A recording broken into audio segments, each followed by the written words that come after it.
I taped this earlier this morning, just before the women's basketball game, so we had to kind of rush it, if you know what I mean. So here we go. The interview with Congressman Sam Gejdenson, and we'll be back with more music after this.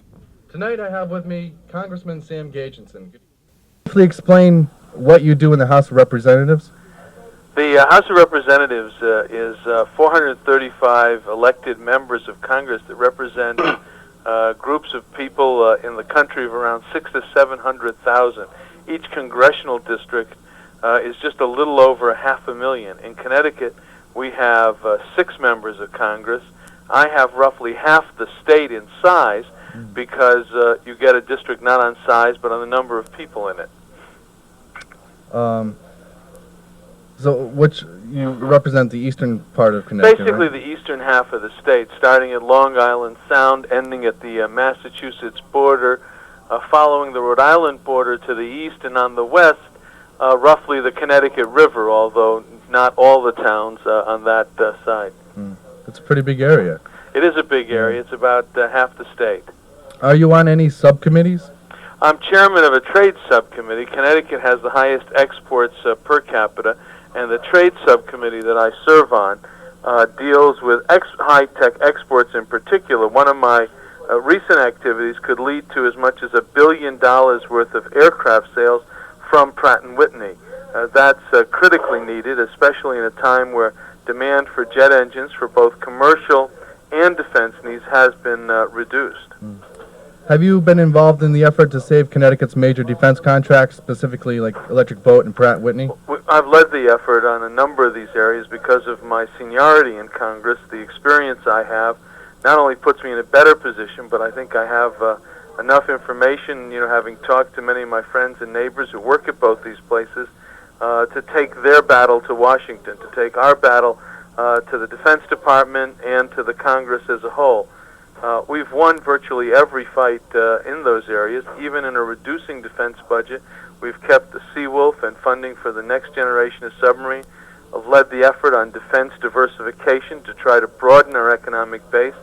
I've been able to get funds for the science park at UConn to help develop environmental technologies. All these issues, including my most recent effort, the Envirotech bill to help exports of environmental technologies, will help get us through this difficult transition period.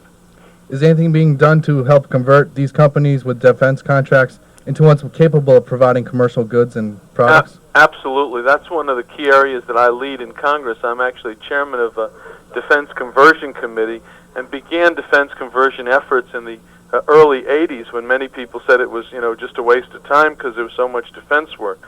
I knew at some point things would change. Frankly, we could have done more had we had some cooperation, but we've already started a number of programs to help develop tourism, the Heritage Corridor, the work that's been done in Willimantic by First Selectman Walter Polakevich and others on tourism here, the thread mill with Laura Notwine tie into that very directly. Do you think something could be done with an electric boat to help them make submarines for the tourism industry, like underwater cruise lines? Well, one of the real frustrations has been that the management of Electric Boat has frankly rejected all efforts at diversification, and even where state and federal funds were made available to help them diversify, they've refused to enter those activities. What's being done about education in America, specifically college assistance? During President Clinton's campaign, we heard a lot about financial assistance for community service. Has that plan died? No, that plan's been signed into law. The Community Service Bill, which I co-sponsored and worked with the President on, was signed into law. It's being put into process now. Additionally, a program that I initiated, which will provide $500 million for kids to go to college, loans directly from the government, paid back as a portion of their taxes when they graduate, so we won't have a problem with defaults, will make it easier for middle class and poor kids in this country to get a college education. And how soon can someone like myself take advantage of that? That program, the regulations again are being written right now, and so very shortly we should have that direct loan program available to younger people and older people across the country. Additionally, 2 weeks ago at the White House, we announced a new job training program which will help those people not planning to attend university or college, but are looking for vocational skills to make sure they have a better chance at having the technologies that are necessary for the marketplace. Great. Are there any programs that you either have or plan to create to get people involved with community service? Well, I think a couple of things. Clearly, the President's program on community service does that by providing not only a salary to people who work in community service programs, but also help with their college education, $6,500 a year for each year that you work in community service. So that's a very important program. We're going to try to expand that. It seems that we're alienating our youth from society. Would fulfilling a community service requirement give them a sense of responsibility they lack, show them how to relate to and work with others, instead of like leaving them alone to be left out? I think it would make a lot of sense. It also will help transition them into working members of society, and also give them some money that a lot of these kids desperately need. But we got to make sure this is a meaningful experience, work that really needs to be done. And I think that we're seeing that happen with the President's community service law. Would it be possible to require 17, 18, 19-year-olds to perform X number of hours of community service, as other countries require their young adults to fulfill a military obligation? I think there's no question that that's something we need to look at. It's a very expensive proposition, which is, I think, why you haven't seen it happen to date. Have you been involved in the effort to save Connecticut? Oh, I'm sorry. I had that question already. Has it ever been tossed around in Congress to go over the Constitution and make revisions to update it for today's standards and way of life? I think, frankly, the Constitution sets very broad principles that have worked effectively through the years, and that we shouldn't tinker with the Constitution.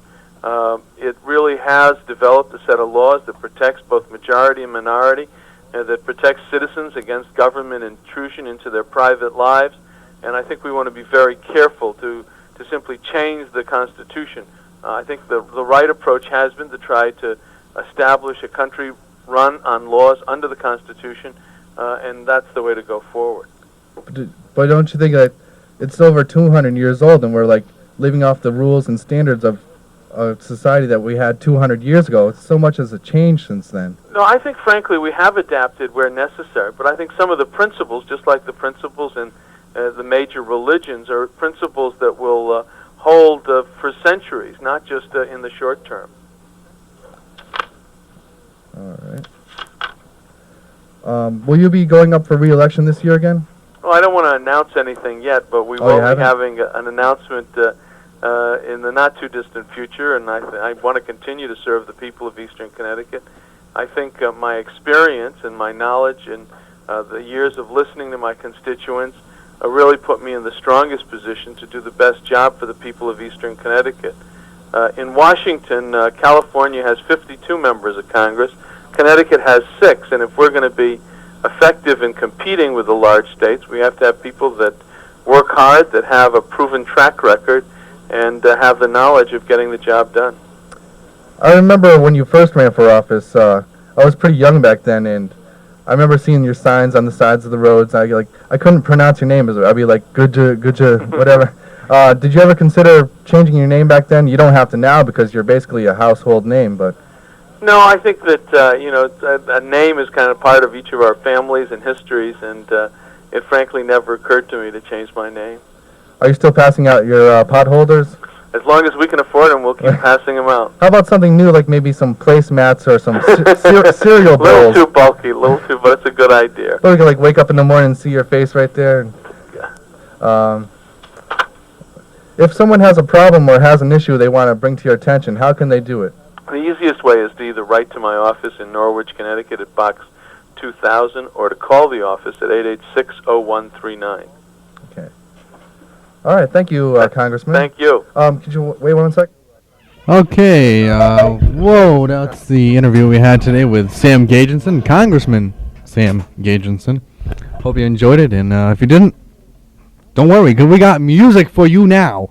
We got plenty of music for you, so stay tuned to 90.1 FM, WECS, the number 456-2164. Enjoy.